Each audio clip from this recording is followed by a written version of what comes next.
none of us were approaching this year like 8-9 was good enough. This was an important game for us to just handle our business from a tonality standpoint. Unable to undo the previous misgivings of the season, and we didn't do it. And that's it's disappointing to say the least. So that you take that for what it is, and then you have to take hard looks at a lot of things, which will begin that process tomorrow. Tyreek Hill moments ago indicated he wants out from the organization. How do you react to that, and do you want Tyreek back?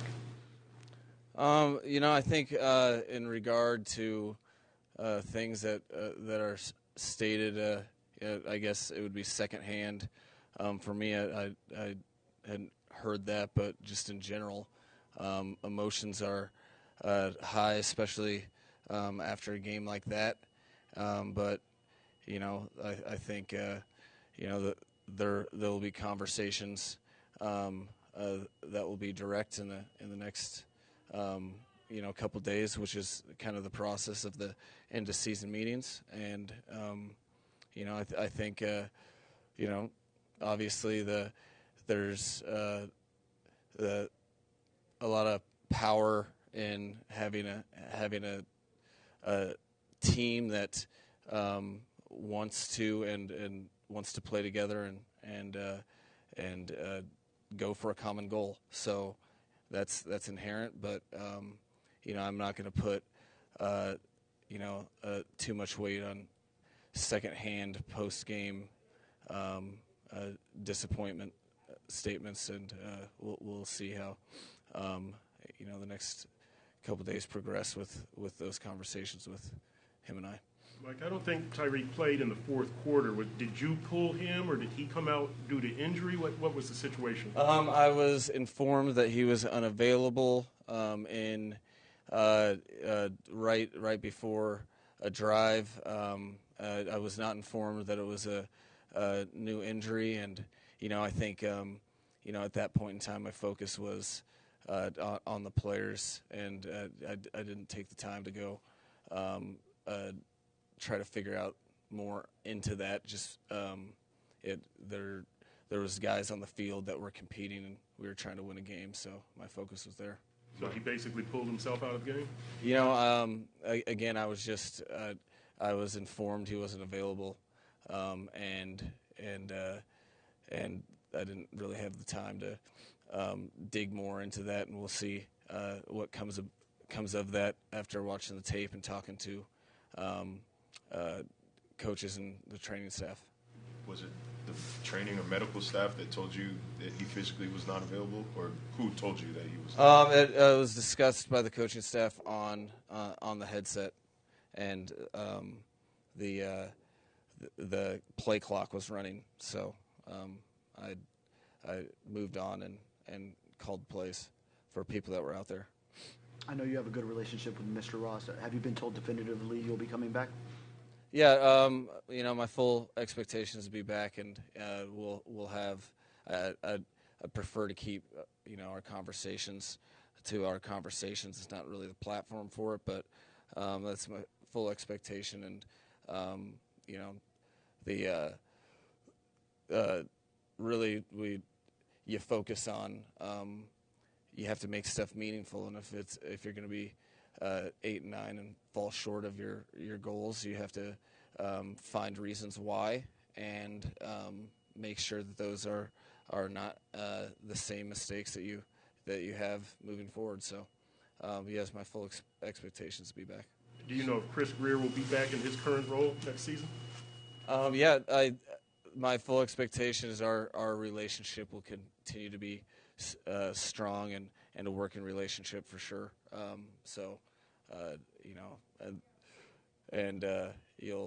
You'll be able to ask pointed questions as the week.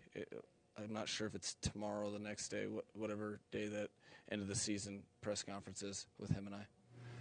when did you guys find out about the Denver-Kansas City score? Were you keeping up with it? Or, I was told fans were shouting it to the players. No, I was very focused on the game. I was made aware that they were showing the score and highlights from the game, during the game, and I think as a team we were really focused on beating the Jets. Individually, I'll get more information and kind of get a feel when I watch the tape if anyone was affected, but overall it was a group that was trying to win a game and lost it. Mike, just going back to Tyreek, if it's not injury related, is that something, like not being available in the last quarter of a winnable game, is that something I guess you would expect from a captain? Or is that something that you accept from a team captain, or like, what is your response to it? I'm not gonna. My response, it would be unfair for me to match emotion with emotion. Like I'm not. Right after a game, when your season ends, when you're fighting for it to extend, and with the full belief that you have the ability for that to happen, I'm not going to make a rash judgment on something that, again, there's it's a little cloudy in the heat of the moment for multiple reasons. So, I know as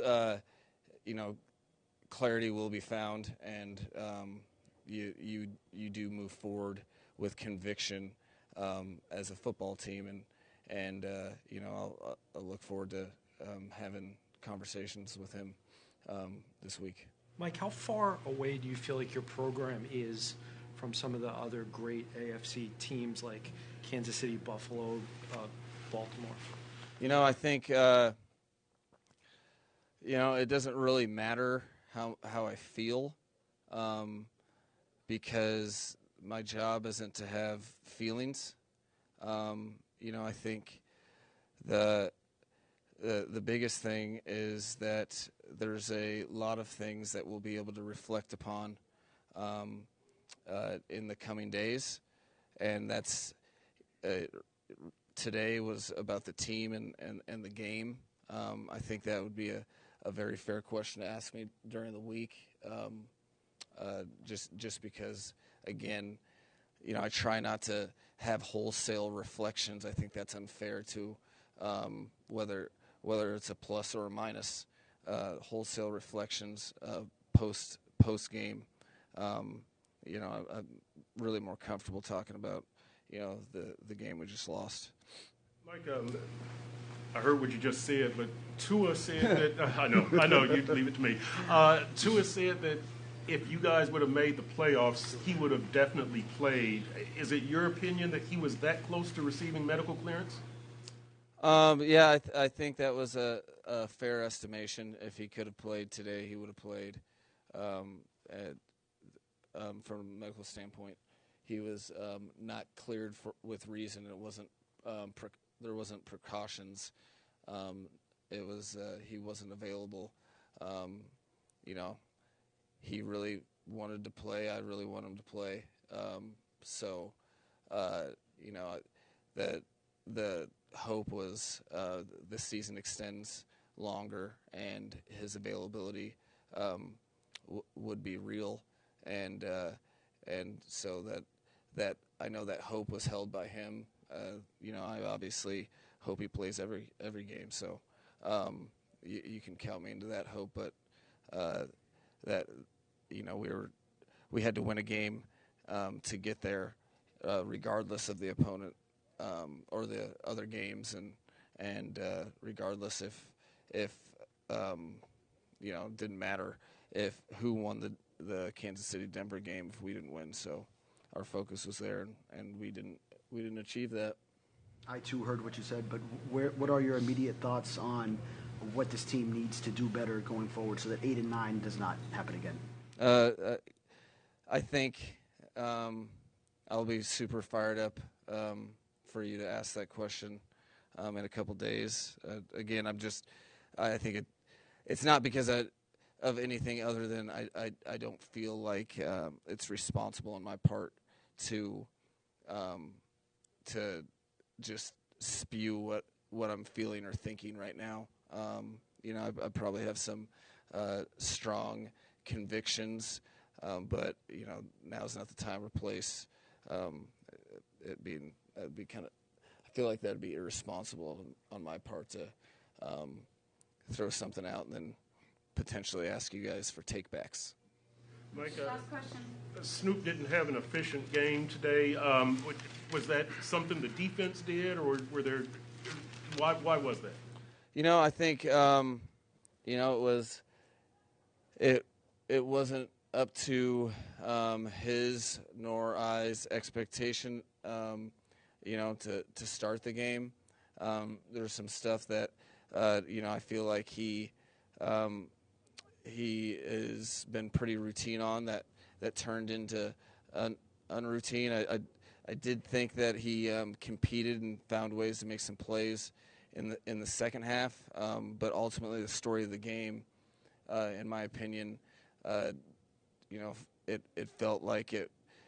We found success in the latter half of the season playing complementary football, and this felt anti-complementary.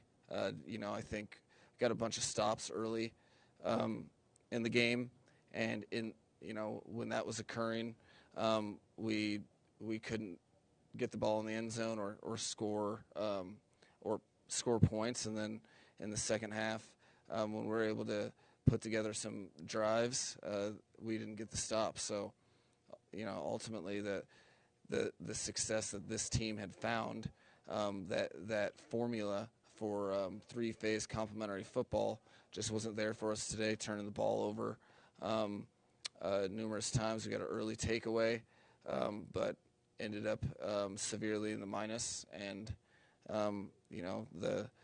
you're going against the gods of football if you're trying to win games severely in the minus. So that's kind of the way the game ended up.